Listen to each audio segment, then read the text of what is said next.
आज की कहानी कुछ हटके होने वाली है, कुछ अतीत के घटनाओं से जुड़ा हुआ है। पर कहानी सुनने से पहले आपको हमारे चैनल को सब्सक्राइब करना होगा और वीडियो को आखिरी तक देखकर कमेंट में बताना होगा कि आपको आज का वीडियो कैसा लगा। चलिए आज की कहानी को शुरू करते हैं। कहानी शुरू होती है यूक्रेन के हृदय में से फुसफुसाते चीड़ और घुमावदार नदियों के बीच जोलोचिव का छोटा सा शहर है। सर्गेई पोनोमेरांको के आने तक वहां जीवन शांत था, पर सब कुछ शांत, सरल और आसानी से चल रहा था। लोग खुशी से अपनी जिंदगी जी रहे थे, ना कोई शोर ना कोई शराबा। पर मानो किस्मत को यह मंजूर नहीं था। वर्ष 2006 का समय था जब सर्गेई अस्त व्यस्त और भ्रमित होकर शहर में आया। उसने दावा किया कि वो सोवियत संघ से आया है, जो एक ऐसा राष्ट्र है जो बहुत पहले ही विघटित हो चुका है। शहर के लोग उसे जिज्ञासा और संदेह के मिश्रण से देखते थे, लेकिन ये पुलिस थी जिसने उसके मामले में गहरी दिलचस्पी ली। आखिर ये क्यों आया है? क्या है इसका मकसद? क्या खुशियों से भरे शहर को किसी की नजर लग गई? आपको इन सारे सवालों का जवाब आगे कहानी में मिलने वाला है, तो आप वीडियो को एंड तक जरूर देखिएगा और हमें पूरा भरोसा है कि आपको ये कहानी बहुत अच्छी लगने वाली है। अधिकारी यूरी इवानोव को सर्गेई की अजीबोगरीब परिस्थितियों की जांच करने के लिए नियुक्त किया गया था। उन्होंने पाया कि सर्गेई शहर के बाहरी इलाके में एक जर्जर अपार्टमेंट में रह रहा था, जो पुराने अखबारों और फीकी तस्वीरों के ढेर से घिरा हुआ था। यूरी ने सर्गेई को एक ऐसी दुनिया की कहानियां सुनाते हुए सुना जो अब अस्तित्व में नहीं थी। एक ऐसे समय की कहानी जब सोवियत संघ पूर्वी यूरोप के विशाल विस्तार में फैला हुआ था। कहानी में अभी आया है एक नया पन्ना, जो कि इस कहानी को कहां से कहां लेकर जाएगा आप हमें कमेंट करके बताना, क्योंकि जिसका अस्तित्व भी इस शहर में नहीं है वो सच सामने आने वाला है। और वो बातें सामने आने वाली हैं जो लोगों के खुशियों से भरे शहर को खून के आंसू रोने के लिए मजबूर कर देगा। जैसे जैसे यूरी सर्गेई के अतीत में गहराई से गया, उसने कई परेशान करने वाली खोजों को उजागर किया। दशकों पहले के दस्तावेजों में सर्गेई का नाम था, फिर भी वो 30 साल से ज्यादा उम्र का नहीं लग रहा था। गवाहों ने उसे लंबे समय से सुनसान जगहों पर देखा, जहां वो किसी खास को गुप्त संदेश फुसफुसाता हुआ दिखाई देता था। जोलोचिव में अफवाहें फैलने लगी, समय यात्रा और सरकारी प्रयोगों के गड़बड़ा जाने की चर्चाएं होने लगी। कुछ लोगों का मानना था कि सर्गेई एक भविष्यवक्ता है जिसे आसन्न विनाश की चेतावनी देने के लिए भेजा गया था।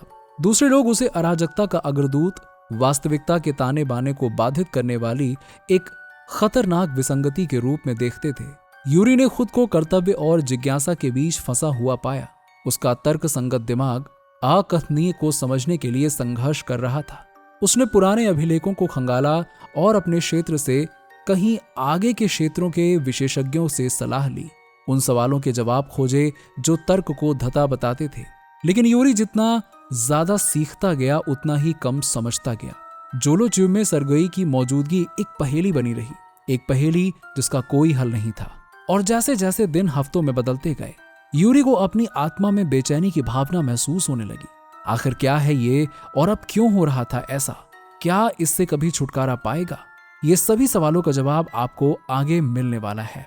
फिर आया कुछ समय बाद एक भाग्यशाली शाम, जब शहर अंधेरे में डूबा हुआ था। अंधेरा इतना ज्यादा था कि सूरज की रोशनी भी आ जाए तो वो भी कहीं छुप जाए। घने अंधेरे के बीच लोग भला क्या ही ढूंढेंगे, यहाँ तो खुद रोशनी ही गायब है। यूरी को एक अज्ञात स्रोत से एक रहस्यमय संदेश मिला। इसमें समय की गहराइयों में छुपे रहस्यों, नश्वर समझ से परे शक्तियों के बारे में बताया गया था, और इसने यूरी को सच्चाई को उजागर करने के लिए प्रेरित किया। चाहे इसके लिए कोई भी कीमत चुकानी पड़े, वो चुकाने के लिए तैयार था। तत्काल आवश्यकता की भावना से प्रेरित होकर यूरी ने सर्गेई से उसके मंद रोशनी वाले अपार्टमेंट में सामना किया। उन सवालों के जवाब मांगे जो उसे बहुत लंबे समय से परेशान कर रहे थे। लेकिन सर्गेई केवल मुस्कुराया। उसकी आंखों में एक ज्ञानपूर्ण नजर थी जिसने यूरी की रीढ़ में सिहरन पैदा कर दी। उस पल यूरी को सच्चाई का एहसास हुआ। वो समझ गया था कि आखिर ये सब है क्या और क्यों हो रहा है और इसको खत्म कैसे किया जाए। सर्गेई केवल समय से बाहर का आदमी नहीं था, वो एक जहाज था, मानवीय समझ से परे शक्तियों के लिए एक नाली। और जैसे ही सर्गेई छाया में गायब हो गया, यूरी को पता चल गया कि वो उससे कहीं अधिक भयावह चीज पर ठोकर खा गया है, जिसकी उसने कभी कल्पना भी नहीं की थी। देखते ही देखते दिन सप्ताह में बदल गए और ये सब इतना जल्दी हुआ कि किसी को कुछ समझ में नहीं आ रहा था। और सप्ताह महीने में बदल गए, लेकिन सर्गेई पोनोमेरांको की याद जोलो चिव के लोगों के दिमाग में एक भूत की तरह बनी रही। कुछ लोगों ने दावा किया कि उन्होंने उसे रात में सड़कों पर घूमते हुए देखा था। उसकी हंसी खाली गलियों में गूंजती थी। इस बात से सब अनजान थे कि आगे क्या होने वाला है। ना किसी ने उसे देखा था, ना किसी को पता था। बस रात के अंधेरे में कुछ सुना था जो भयभीत करता था। सब दुआ करते थे भगवान से, क्योंकि उसके अलावा उनके पास कुछ और करने को नहीं था। सारे रास्ते बंद थे, मानो सब कुछ स्तंभ जैसा हो गया हो। किसी को कुछ समझ न आए ऐसा समय था।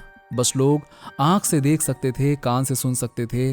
वो खुद अपने बस में नहीं थे, ऐसा कुछ हुआ था। लेकिन यूरी को बेहतर पता था।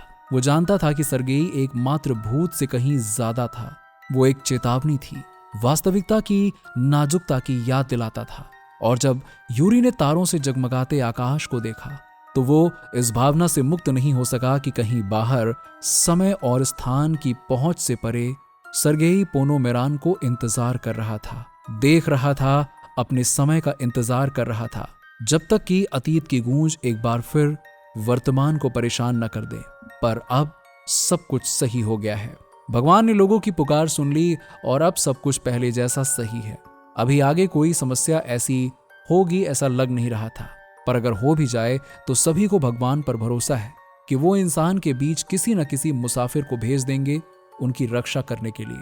तो ये थी हमारी आज की कहानी। आपको कैसा लगा कमेंट में जरूर बताइएगा, और चैनल में नए हैं तो सब्सक्राइब करना ना भूलें और वीडियो को लाइक और शेयर भी कर दें। तो इसी के साथ ही आज की कहानी यहीं पर खत्म होती है। मिलते हैं किसी दूसरी कहानी में, तब तक के लिए जय हिंद, जय भारत, वंदे मातरम।